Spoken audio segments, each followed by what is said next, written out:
Seja bem-vindo ao DRN Audiolivros. Se não for inscrito ainda, peço que se inscreva no nosso canal.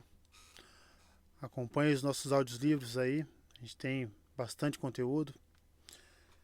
Se você deseja um livro e não tiver no canal ainda, deixa nos comentários aí que eu sempre faço uma lista e tento ir atrás assim que possível. Se quiser nos dar uma força, a gente tem o Apoia-se, o Seja Membro e também o Pix. Sempre fica na descrição do canal e na descrição dos vídeos. E muito obrigado por estar acompanhando a gente nessa jornada. E vamos para as nossas leituras. Capítulo 39. Tessitura da teia. Randy olhou para a multidão pela janela alta de seu quarto na bênção da rainha. As pessoas corriam gritando ao longo da rua, todas seguindo na mesma direção, sacudindo flâmulas e bandeiras. O leão branco montando guarda em 1000 campos de vermelho. Tanto a gente de Kemen quanto os que vinham de fora. Todos corriam juntos e, para variar, ninguém parecia querer arrebentar a cabeça de ninguém. Nesse dia, talvez, houvesse apenas uma facção. Deu as costas para a janela com um sorriso. Afora o dia em que Egwene e Perrin entrassem, vivos e rindo do que tinham visto, esse era o dia pelo qual ele mais havia esperado. Você vem? Voltou a perguntar.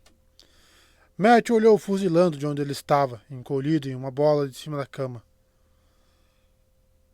Leve aquele Trolloc de quem você é tão amigo. Sangue e cinzas, Matt. Ele não é um Trolloc. Você está sendo burro de tão teimoso. Quantas vezes quer ter essa discussão? Luz, até parece que você nunca ouviu falar de Ogier antes. Nunca ouvi falar que eles pareciam Trollocs. Matt enfiou a cara no travesseiro e se enroscou ainda mais. Burro de tão teimoso, resmungou Randy. Quanto tempo você vai ficar se escondendo aqui? Eu não vou ficar subindo essas escadas todas para trazer suas refeições aqui em cima para sempre. Além disso, um banho cairia bem. Matt se revirou na cama como se estivesse tentando se enterrar ainda mais fundo nela. Randy suspirou, depois foi até a porta. Última chance de irmos juntos, Matt. Estou saindo agora. Ele fechou a porta devagar, esperando que Matt mudasse de ideia. Mas o amigo não se mexeu. A porta se fechou. No corredor, ele se recostou no batente da porta. Mestre Gil dissera que havia uma velha senhora a 2 ruas dali, Mãe Grub, que vendia ervas e emplastros. Além de fazer partos, cuidar dos doentes e ler a sorte. Dito assim, parecia um pouco uma sabedoria. Matt precisava mesmo era de Nina Eve, ou quem sabe de Moiraine, mas Mãe Grub era tudo que ele tinha.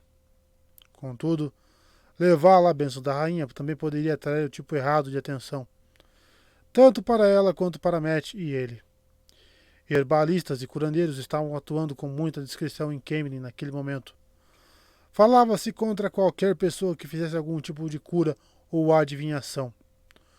Todas as noites a presa do dragão era rabiscada impunemente nas portas, às vezes mesmo à luz do dia, e as pessoas podiam esquecer de quem haviam curado suas febres e aliviado suas dores de dente, quando o grito de amigos das trevas soava. Tal era o clima na cidade. Não que Matt estivesse de fato doente. Ele comia tudo o que Randy trazia da cozinha, ainda que não aceitasse nada nas mãos de qualquer outra pessoa, e nunca reclamava de dores nem de febre. Ele simplesmente se recusava a sair do quarto. Mas Randy estivera certo de que aquele dia o levaria a sair.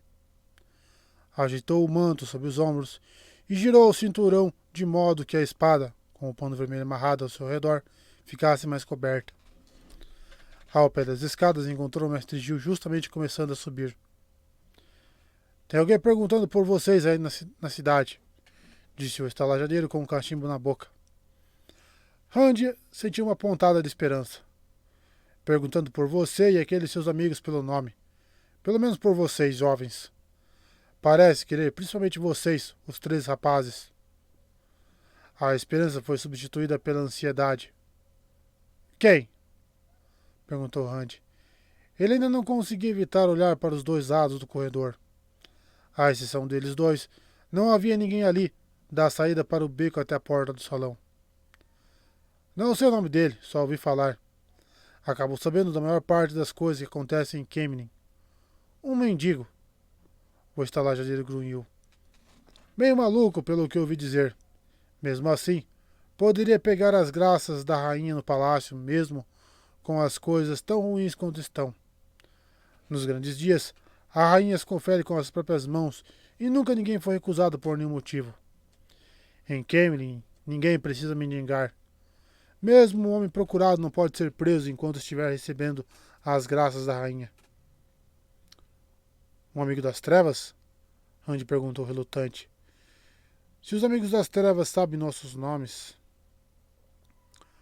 Você está mesmo com esse negócio de amigos das trevas na cabeça, meu jovem. De certo há alguns deles por aí, mas só porque os mantos brancos estão deixando todo mundo com os nervos à flor da pele, não é motivo para você pensar que a cidade esteja cheia deles. Sabe que o boato aqueles idiotas começaram a espalhar agora? Formas estranhas. Dá para acreditar numa coisa dessas? Formas estranhas espreitando do lado de fora da cidade à noite. O estalajadeiro riu até a barriga balançar. Randy não tinha vontade de rir.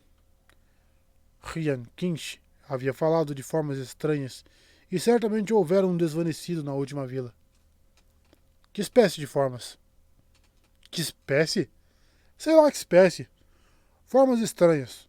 Trollocs, provavelmente. O Homem das Sombras. Lewis Sterling, fratricida em pessoa, que voltou com 15 metros de altura. Que tipo de formas você acha que as pessoas imaginaram agora que a ideia está na cabeça delas? Mas não precisa se preocupar com isso. Mestre Gil olhou para ele de esguelha por um momento. Você está de saída, é? Bom, eu mesmo não posso dizer que ligo para isso, nem mesmo hoje. Mas praticamente só quem sobrou aqui foi eu. Seu amigo não vai? Matt não está se sentindo muito bem. Talvez mais tarde. Bem, que seja. Cuide-se, certo? Mesmo no dia de hoje, os bons homens da rainha estarão em menor número lá fora. Que a luz queime o dia em que pensei que veria uma coisa dessas.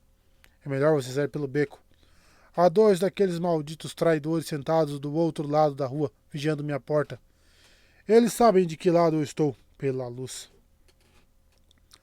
Randy enfiou a cabeça pela porta e olhou para os dois lados, antes de deslizar para o beco. Um homem corpulento que Mestre Gil havia contratado estava parado na entrada do beco, apoiado numa lança e observando as pessoas passarem correndo com aparente falta de interesse. Randy sabia que era só aparência. O sujeito, seu nome era Langwin, via tudo com aqueles olhos de pálpebras pesadas, e apesar de toda a sua corpulência, ele podia se mover como um gato. Ele também achava que a Rainha Morgase era a luz encarnada, ou quase isso. Como ele, havia uma dúzia espalhada ao redor da bênção da rainha. Langwin ficou de orelha em pé quando Randy chegou à entrada do beco, mas não desviou sua atenção da rua. Randy sabia que o homem tinha ouvido sua aproximação. Tome cuidado hoje, homem. A voz de Langwin soava como cascalho numa frigideira. Quando a confusão começar, vai ser bom ter alguém como você por aqui, não em outro lugar, com uma faca nas costas. Randy olhou de relance para o homem corpulento, mas sua surpresa foi muda. Ele sempre tentava manter a espada fora das vistas, mas não era a primeira vez que um dos homens de Mestre Gil supunha que ele saberia se virar em uma luta. Langwin não se virou para olhá-lo. O trabalho do homem era proteger a estalagem, e era o que ele fazia. Empurrando a espada um pouco mais para trás sob o manto, Randy se misturou ao fluxo de pessoas. Ele viu os dois homens que o estalajadeiro havia mencionado, em pé sobre barris virados para baixo, na frente da estalagem para poderem ver por cima da multidão. Não achou que eles o haviam notado sair do beco. Eles não faziam segredo de sua lealdade. Não apenas suas espadas estavam envoltas em branco amarrado com vermelho, como também usavam braçadeiras e rosetas brancas nos chapéus. Em pouco tempo, em Camden, Ele aprendera que lenços vermelhos amarrados em uma espada, ou uma braçadeira ou roseta vermelhos, significavam um apoio à rainha Morgase. Branco dizia que a rainha e seu envolvimento com a Aes Sedai e Tar-Valon eram responsáveis por tudo o que havia de errado. Pelo tempo ruim e as colheitas fracassadas, talvez até mesmo pelo falso dragão. Ele não queria se envolver na política de Kemenin, só que agora era tarde demais. Não apenas porque ele já tivesse escolhido, por acidente, mas acontecera. A situação na cidade já havia passado do ponto em que alguém pudesse permanecer neutro. Até mesmo forasteiros usavam rosetas e braçadeiras, ou amarravam as espadas, e os que usavam branco eram mais numerosos que os que usavam vermelho. Talvez alguns não pensassem daquela maneira, mas estavam longe de casa, e aquele era o lado para o qual pendia o sentimento geral em Kemenin. Homens que apoiavam a rainha andavam em grupos para sua própria proteção, isso quando saíam às ruas. Mas naquele dia era diferente, pelo menos aparentemente. Naquele dia Kemenin comemorava uma vitória da luz sobre a sombra. Naquele dia, o falso dragão estava sendo trazido à cidade para ser exibido perante a rainha antes de ser levado para Tar-Valon, ao norte. Ninguém falava dessa parte. Ninguém a não ser as Aes Sedai podia lidar com um homem realmente capaz de usar o poder único, é claro. Mas ninguém queria falar disso. A luz havia derrotado a sombra, e os soldados de Andor haviam estado na vanguarda da batalha. Por ora, isso era tudo o que importava. Por ora, tudo mais podia ser esquecido. Será mesmo? Randes perguntava. A multidão corria, cantando e sacudindo bandeiras, rindo, mas os homens que ostentavam o vermelho mantinham-se juntos em grupos de 10 ou 20, e não havia mulheres nem crianças com eles. Ele achou que pelo menos 10 homens exibiam branco para cada um proclamando lealdade à rainha. Não pela primeira vez ele pensou que gostaria que o pano branco tivesse sido mais barato. Mas será que Mestre Gil teria ajudado se você estivesse mostrando o pano branco? A multidão era tão densa que abrir caminho a cotoveladas era inevitável. Nem mesmo os mantos brancos gozavam de seus pequenos espaços abertos na massa. Enquanto Randy deixava a multidão carregá-lo na direção da cidade interna, percebeu que nem todas as animosidades estavam sendo contidas.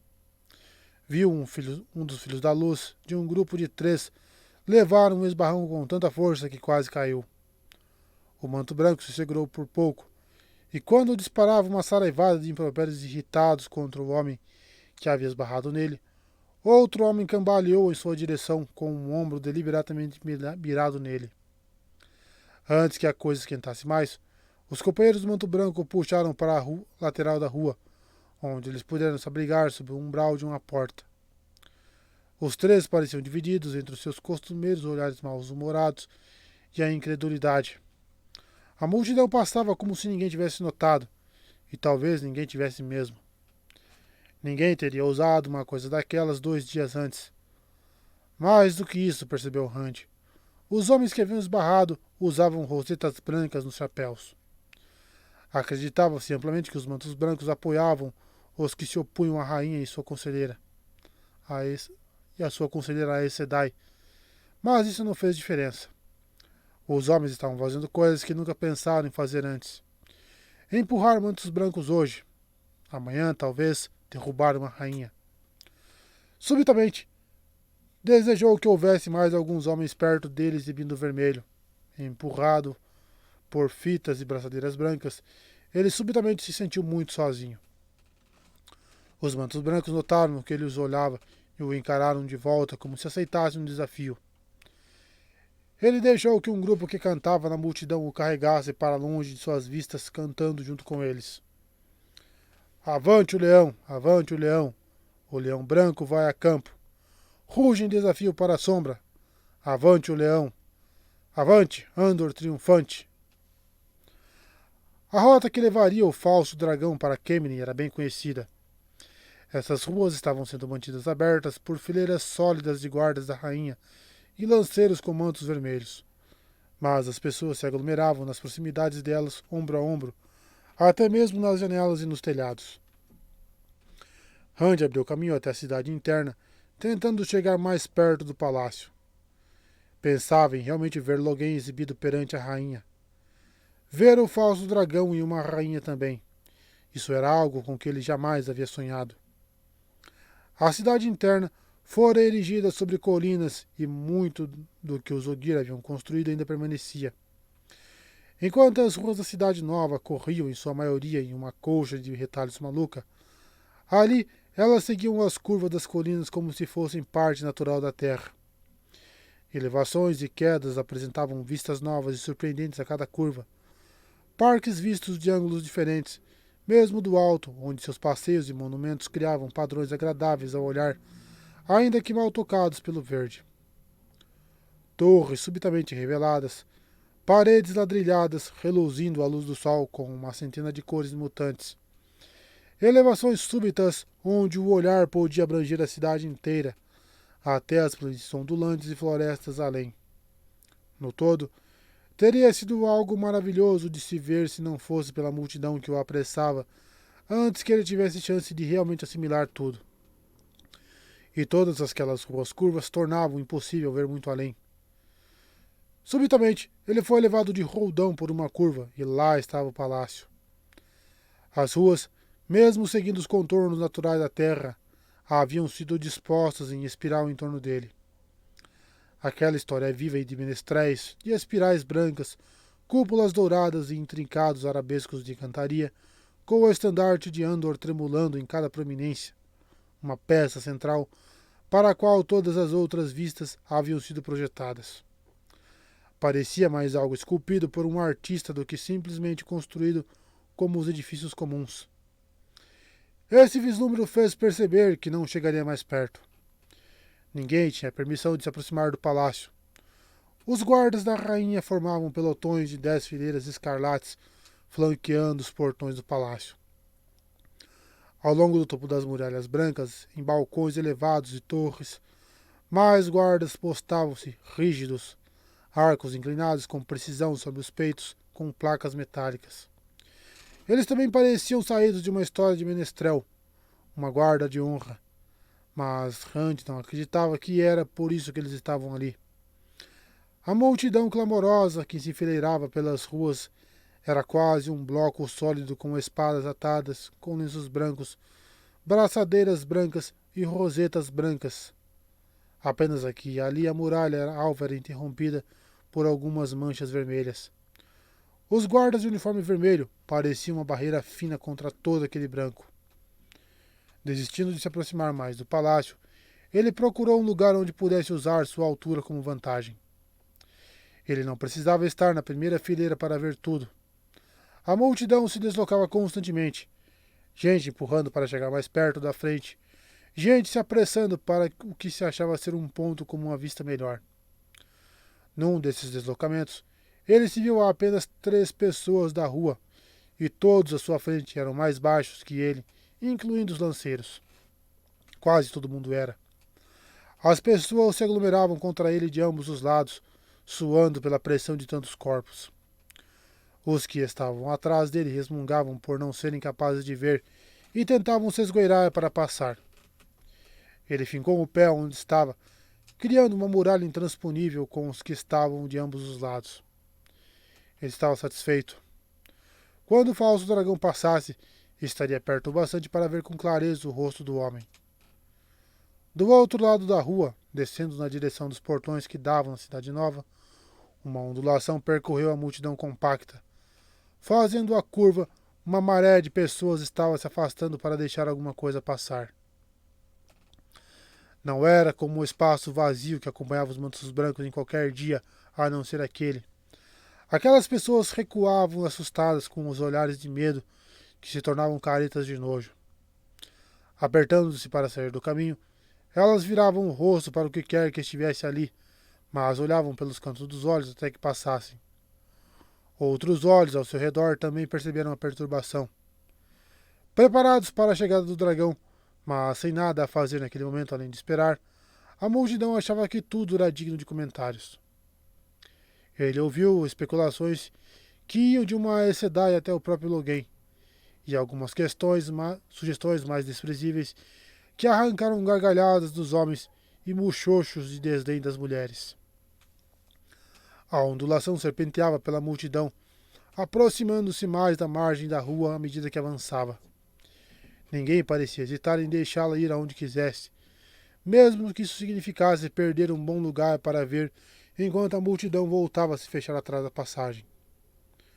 Por fim, bem à frente de Randy, a multidão invadiu a rua, empurrando os lanceiros de mantos vermelhos que lutavam para fazê-las voltar, e rompeu o isolamento. A figura corcunda que se arrastava hesitante no espaço que se abria mais parecia uma pilha de farrapos imundos que um homem. Randy ouviu murmúrios de nojo ao seu redor. O homem em farrapos parou do outro lado da rua. Seu capuz rasgado e endurecido de tanta sujeira balançava para frente e para trás como se procurasse alguma coisa ou estivesse tentando ouvir algo. Subitamente ele soltou um grito mudo e estendeu uma das mãos, que mais parecia uma garra suja, apontando diretamente para Randy. Imediatamente, ele começou a correr agachado pela rua como um inseto. O mendigo. Fosse qual fosse o azar que tivesse levado o homem a encontrá-lo assim, Randy subitamente teve certeza de que o amigo das trevas, ou não, ele não queria encontrá-lo cara a cara. Conseguia sentir os olhos do mendigo como água gordurosa sobre sua pele. Particularmente, não queria o homem perto dele ali, cercado por pessoas à beira da violência.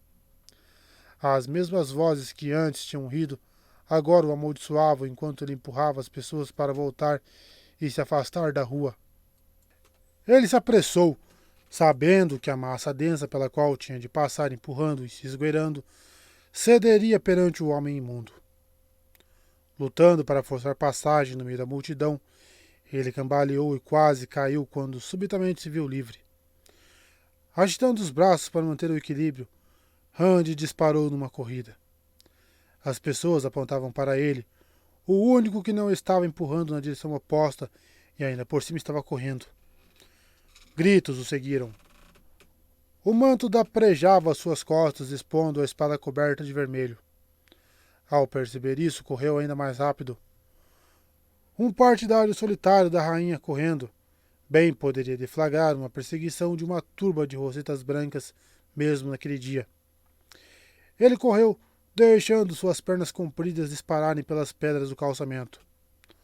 Só quando os gritos ficaram bem para trás, ele se permitiu cair de encontro a uma parede ofegante. Não sabia onde estava, a não ser que ainda era na cidade interna. Não conseguia se lembrar de quantas esquinas havia girado ao longo daquelas ruas curvas. Preparado para voltar a correr, olhou para trás, para o caminho por onde tinha vindo. Apenas uma pessoa andava na rua, uma mulher caminhando placidamente com sua cesta de compras. Quase todos na cidade estavam reunidos para ver um pouco que fosse do falso dragão. Ele não pode ter me seguido. Eu devo tê-lo deixado para trás. O mendigo não iria desistir, disso ele tinha certeza, embora não soubesse dizer porquê. Aquela figura em farrapos estaria abrindo caminho à força no meio da multidão, naquele exato instante, procurando, e se Randy voltasse para ver Logan, corria o risco de dar de cara com ele. Por um momento pensou em voltar à bênção da rainha, mas tinha certeza de que nunca mais teria outra chance de ver uma rainha, e esperava jamais ter outra chance de ver um falso dragão. Parecia haver algo de covarde em deixar o mendigo todo corcunda, mesmo que fosse um amigo das trevas, caçá-lo e forçá-lo a se esconder. Olhou ao redor pensando.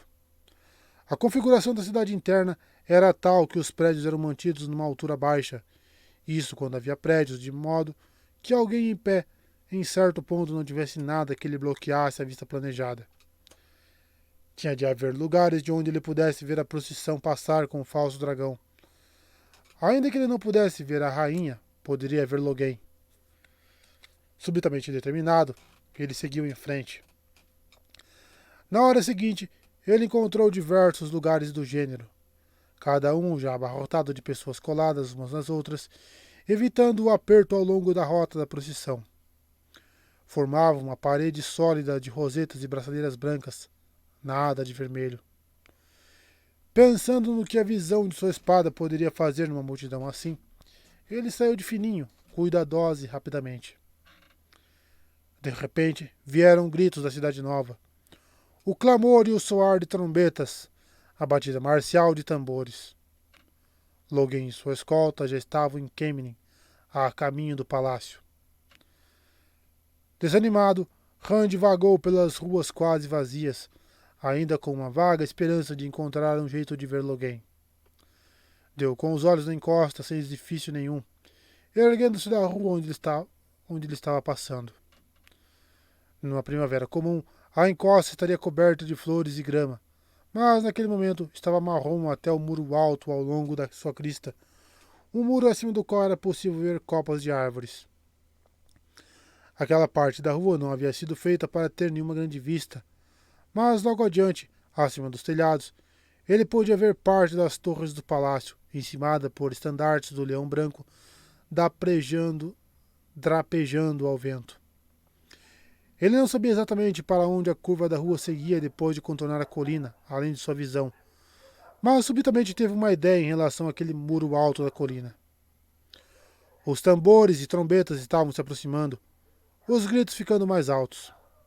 Ansioso, ele subiu com dificuldade a encosta. Ela não havia sido feita para ser escalada, mas ainda enfiou as botas no gramado morto e conseguiu subir, usando o arbusto sem folhas como apoio para as mãos. Ofegando tanto pela ânsia de conseguir quanto pelo esforço, ele subiu os últimos metros até o muro. Este erguia-se acima dele, tendo facilmente mais que o dobro de sua altura. O ar trovejava com o rufar dos tambores, ressoava com as trombetas. O muro havia sido deixado praticamente no estado natural da pedra, os blocos imensos encaixados um no outro tão bem que as juntas eram quase invisíveis. A superfície áspera fazia com que parecesse quase um paredão natural. Rand abriu um sorriso. Os paredões além das colinas de areia eram mais altos e até mesmo Perrin já os havia escalado. Suas mãos procuraram afloramentos de rocha. Suas botas encontraram reentrâncias. Os tambores desafiavam-no enquanto escalava. Recusava-se a deixá-los vencer. Chegaria ao topo antes que eles chegassem ao palácio. Na pressa, as pedras feriam suas mãos e lanhavam seus joelhos sob as calças, mas ele jogou os braços sobre o topo e se ergueu com uma sensação de vitória. Rápido, ele se virou para se sentar no topo achatado e estreito do muro. Os galhos cheios de folhas de uma árvore enorme despontavam sobre sua cabeça, mas ele nem lhes deu atenção. Olhou por cima dos telhados, mas dali sua linha de visão estava clara. Ele se inclinou para diante só um pouquinho e conseguiu ver o portão do palácio e os guardas da rainha reunidos ali, e a multidão em expectativa. Em expectativa. Seus gritos eram abafados pelo trovejar de tambores e trombetas, mas ainda assim ela aguardava. Ele sorriu. Eu ganhei. No momento em que se acomodava, a primeira parte da procissão fazia a curva final diante do palácio. 20 fileiras de trombeteiros apareceram primeiro, rasgando o ar com repiques e mais repiques triunfantes. Uma fanfarra de vitória. Atrás deles, o mesmo número de tamboreiros trovejava. Depois, vieram os estandartes de Kemenin, leões brancos sobre vermelho, portados por homens a cavalo. Seguidos pelos soldados de Kemenin, fileiras e fileiras de soldados da cavalaria, armaduras reluzentes, lanças erguidas com orgulho, flâmulas vermelhas dapejando, fileiras tripas de lanceiros e arqueiros os ladeavam. E ainda passavam quando os cavaleiros já atravessavam os portões do palácio entre os guardas. O último dos soldados da infantaria fez a curva, e atrás deles havia um carroção gigantesco. 16 cavalos o puxavam em parelhas de 4. No centro de sua carroceria achatada havia uma grande gaiola de barras de ferro, e em cada canto do carroção sentavam-se 2 mulheres, vigiando a jaula como se a procissão e a multidão não existissem. A Aes Sedai, ele tinha certeza. Entre o carroção e os soldados de infantaria de ambos os lados, cavalgava uma dúzia de guardiões, seus mantos se agitando e confundindo as vistas. Se as Aes Sedai ignoravam a multidão, os guardiões os vasculhavam como se não existissem outros guardas além deles. Com tudo isso, era o homem na jaula que atraía os olhos de Rand. Ele não estava perto o suficiente para ver o rosto de Logain, como havia desejado, mas subitamente ocorreu-lhe que não queria estar mais perto. O falso dragão era um homem alto, com cabelos compridos e escuros, caindo em cachos sobre os ombros largos. Ele se mantinha de pé, apesar do balanço do carroção, com uma das mãos nas barras acima da cabeça. Suas roupas pareciam comuns, um manto, um casaco e calças que não teriam causado comentários em nenhum vilarejo campestre. Mas a maneira como ele as usava, a maneira como se portava. Logain era um rei até o último fio de cabelo. Era como se a jaula nem estivesse ali. Ele se mantinha ereto, de cabeça erguida, e olhava por sobre a multidão, como se ele tivesse ido ali para lhe prestar honras. E para onde quer que seu olhar se dirigisse, as pessoas ficavam em silêncio, olhando para ele assombradas. Quando os olhos de Logain as deixavam, elas gritavam com fúria redobrada, como se para compensar seu silêncio, mas não fazia diferença na postura do homem, nem no silêncio que ele passava com ele. Quando o carroção entrou pelos portões do palácio, ele se virou para olhar para a massa reunida atrás de si. Elas uivaram para ele, algo além das palavras, uma onda de puro ódio animal e medo. Logain jogou a cabeça para trás e gargalhou enquanto o palácio o engolia. Outros contingentes seguiam atrás do carroção, com bandeiras representando outros que haviam lutado e derrotado o falso dragão. As abelhas douradas de Ilian, os 3 crescentes brancos de Tear, o sol nascente de Caer Rien, muitas outras de nações e de cidades, e de grandes homens com suas próprias trombetas, seus próprios tambores para estrondejar sua grandeza. Mas era um anticlímax após Logain. Rand se inclinou um pouco mais para frente para tentar captar uma última visão do homem na jaula. Ele foi derrotado, não foi? Luz, ele não estaria numa de tal jaula se não tivesse sido derrotado. Desequilibrando-se, ele escorregou e agarrou o topo do muro e se colocou de volta em um ponto mais seguro. Depois de Logain sumir, deu-se conta das mãos que queimavam onde a pedra havia arranhado a palma e os dedos. Mas não conseguia esquecer as imagens. A jaula e as Aes Sedai. Logain, invicto. Não importava a jaula, aquele não era um homem derrotado. Estremeceu e esfregou as mãos doloridas nas coxas. Por que as Aes Sedai estavam vigiando? Perguntou-se em voz alta. Elas o estão impedindo de tocar a fonte verdadeira, seu bobo. Ele se virou e olhou para cima, na direção da voz de garota, e subitamente lá se foi seu assento precário. Só teve tempo de perceber que estava caindo para trás, quando alguma coisa bateu em sua cabeça, e um Logain às gargalhadas o perseguiu na escuridão que o tragou.